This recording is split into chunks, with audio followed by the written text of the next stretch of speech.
আসসালামু আলাইকুম রহমতুল্লাহি ওয়া বারাকাতুহু। সবাই কেমন আছো প্রিয় শিক্ষার্থী ভাই বোন বন্ধুরা? আশা করি আল্লাহর রহমতে, আল্লাহ তাআলার ফজলে বরকতে ভালো আছো আলহামদুলিল্লাহ।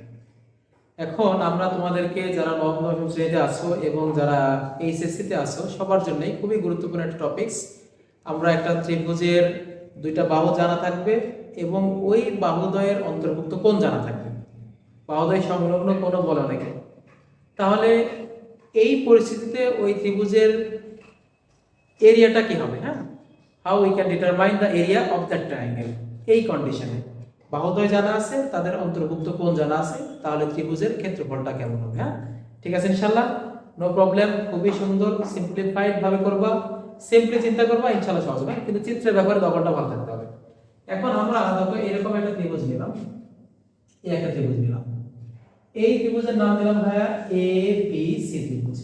তাহলে এ কোণের বিপরীত বাহু এটা ভাইয়া এ বাহু, এই অংশটা ভাইয়া এ, আর বি কোণের বিপরীত বাহু এটা হচ্ছে ভাইয়া বি। ওকে, তাহলে এটা হচ্ছে ভাইয়া আমাদের এ কোণ, ঠিক আছে? আর এটা হচ্ছে কি কোণ আমাদের ভাইয়া সি কোণ। এখন এই ত্রিভুজের ক্ষেত্রফল দেখো তো আমাদের কি জানা আছে ভাইয়া? এই যে দুইটা বাহু, বিসি বাহু জানা, বিসি বাহু দৈর্ঘ্য এ জানা, আর এসি বাহু দৈর্ঘ্য এটা ভাইয়া বি জানা, আর আমাদের এই কোণটা সি কোণ জানা আছে। তাহলে এখন এই ত্রিভুজের ক্ষেত্রফলটা কি হবে? মনে করো যেটা হচ্ছে আমরা থিটা ধরে নিলাম, ঠিক আছে? তাহলে এটার ক্ষেত্রফলটা কেমন হওয়া উচিত সেটা নিয়ে একটু কনসেপ্টটা পুরো ক্লিয়ার হতে হবে। হ্যাঁ, একবারে ক্রিস্টাল ক্লিয়ার থাকতে হবে কনসেপ্টটা। তাহলে দেখো তো কিভাবে করবা।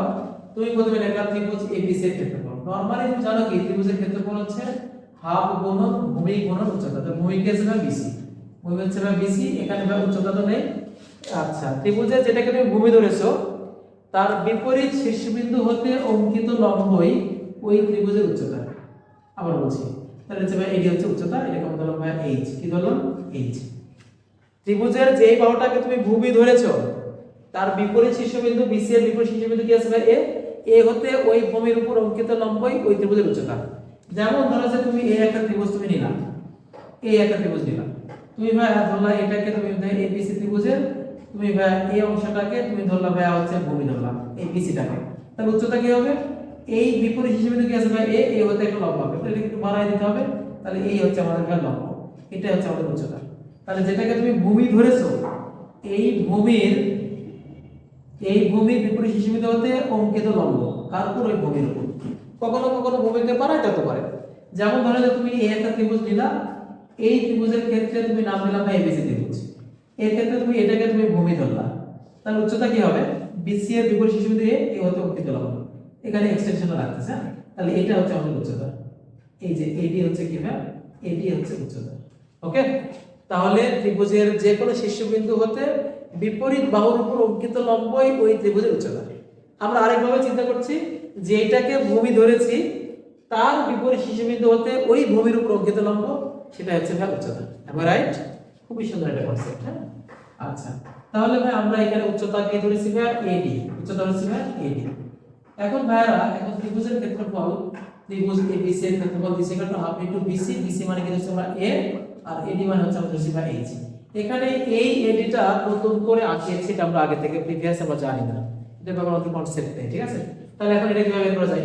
তুমি এই ত্রিভুজের চিন্তা করো, এটা হলে চিন্তা করলে তুমি এই এডি জানো না, বিডি জানো না, তুমি ভাই এবি মানও জানো না, কিন্তু তুমি এইদিকে যদি চলে যাও তাহলে অ্যাডভান্টেজ তোমার কি ভাই? এই তোমার এই বিটা জানা আছে, অর্থাৎ এই বাহুটা জানা আছে, একটা বাহু জানা আছে, কোণ জানা আছে, তাহলে এটা কিন্তু জানা যাবে। হ্যাঁ, কিভাবে জানবো ভাই? এখন ত্রিভুজ এডিসি হতে, ত্রিভুজ এডিসি হতে আমরা আমাদের জানতে হবে এটা হচ্ছে কোণ, সমকোণের বিপরীত হচ্ছে ভাই লম্ব, লম্ব জানতে হবে, আর সমকোণের বিপরীত অতিভুজ জানা আছে। লম্ব এবং অতিভুজের মধ্যে সম্পর্ক কি? লম্ব এবং অতিভুজের মধ্যে সম্পর্ক কি? তোমরা জানো ভাই সাইন। তাহলে আমরা লিখব ভাই ত্রিভুজ এডিসি হতে সাইন থিটা, অর্থাৎ সাইন কোণ ACD sin theta equal to ভাই লম্ব বাই অতিভুজ, লম্ব বাই এডি, অতিভুজ হচ্ছে কি ভাই এসি। এখন ভাই sin হচ্ছে এসিডি, এসিডি বলতে ভাই আমাদের হচ্ছে sin কোণ থিটা ইজ ইকুয়াল টু ভাই এডি, এডি এর মান কত ভাই? এডি হচ্ছে ভাই এইচ, আর এসি হচ্ছে ভাই আমরা ধরেছি কত ভাই বি, এসি এর মানটা কত ধরেছিলাম? বি ধরেছিলাম। হ্যাঁ, তাহলে আলটিমেটলি এইচ ইকুয়াল টু কত ভাই? B sin theta. তাহলে এটা যদি আমরা ভাই এখানে বসিয়ে দিই, এখন ভাই হতে 1 হতে আসছে ভাই from 1 আমরা কি লিখতে পারবো? ত্রিভুজ এবিসি এর ক্ষেত্রফল আমরা নরমালি এইভাবে লিখি ভাই, এটা হচ্ছে কত ভাই? হাফ ইনটু কি ভাই? এই যে এ হাফ ইনটু এ, আর এই এইচ এর মান কত হয় b sin theta, b sin theta. হ্যাঁ, তাহলে এখানে সুন্দর করে তুমি দেখো এই এইচ এর মান যেটা তুমি সেখানে রিপ্লেস করে দিবে। তাহলে এটাই যে আমাদের ভাই this is the required area of that triangle. তাহলে এখন ফাইনালি সিদ্ধান্ত কি হচ্ছে এখান থেকে, আমাদের যে দুটো বাহু জানা আছে হাফ ইনটু ওই বাহুদ্বয়ের গুণফল, দেখো তাকাও সিদ্ধান্ত নাও, এই এ এবং বি এর পরিচয় কি, যে দুটো বাহু জানা আছে তাদের গুণফল, এবং কি হচ্ছে ভাই এই sin থিটা, থিটা বলতে কি ভাই ওই যে দুটো বাহু জানা আছে ওই বাহুদ্বয় সংলগ্ন কোণ, বাহুদ্বয়ের মধ্যবর্তী কোণ। আমরা কিন্তু ভাই এই জায়গাতে যাই না, এইখানে কোণ নেই, আমরা নিচে এই জায়গাতে, মানে অর্থাৎ বাহুদ্বয়ের যে দুটো বাহু BC এবং AC জানা আছে না, বাহুদ্বয়ের মধ্যবর্তী কোণ মানে কোণ হচ্ছে C।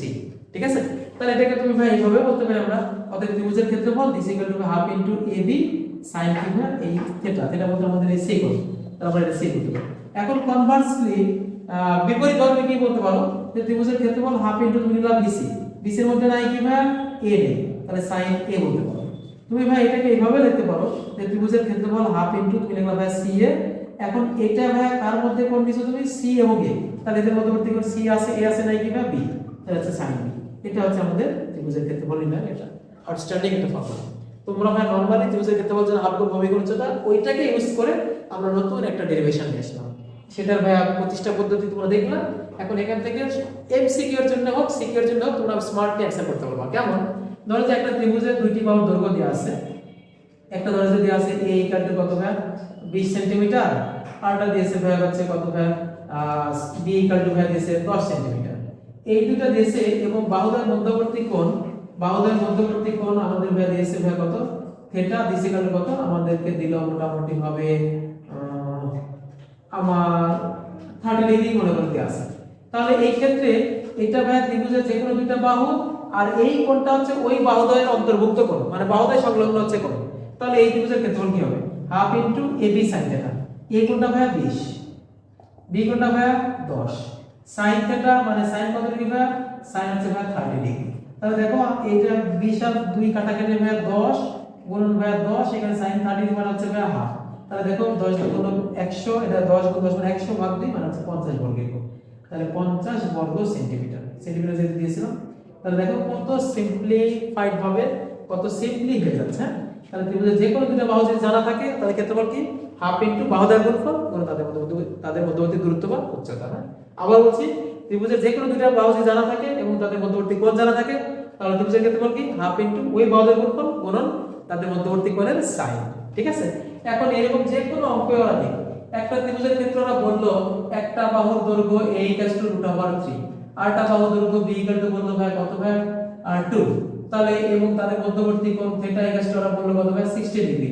তাহলে এই ক্ষেত্রে ত্রিভুজের ক্ষেত্রফল কত, তাহলে হাফ ইনটু বাহুর গুণফল √3 গুণন 2, ঠিক আছে, গুণ মধ্যবর্তী কোণের sin, sin হচ্ছে কত ডিগ্রি ভাই 60 ডিগ্রি। তাহলে এখানে ম্যাথ তুমি কিন্তু সুন্দর করে মধুরভাবে করতে পারো। তাহলে 2.5 সাব √3, এটা ভাই sin 60 মানে কত √3 ডিভাইড বাই 2, তাহলে এই দুইটা √3 গুণ করলে কত হচ্ছে ভাই 3, তাহলে 3/b এত বর্গ একক। ঠিক আছে, এটা ভাই এই দেখো খুব সিম্পলি হয়ে যাচ্ছে। হ্যাঁ, তাহলে ত্রিভুজের যে কোনো দুইটা বাহু যদি জানা থাকে তাহলে আমরা তার ক্ষেত্রফলটা বের করতে পারি। ঠিক আছে ইনশাআল্লাহ, তাহলে সবাই ভালো থাকবে, সুস্থ থাকবে, সবার প্রতি অনেক শুভকামনা এবং দোয়া থাকবে। আসসালামু আলাইকুম ওয়া রাহমাতুল্লাহি ওয়া বারাকাতুহু।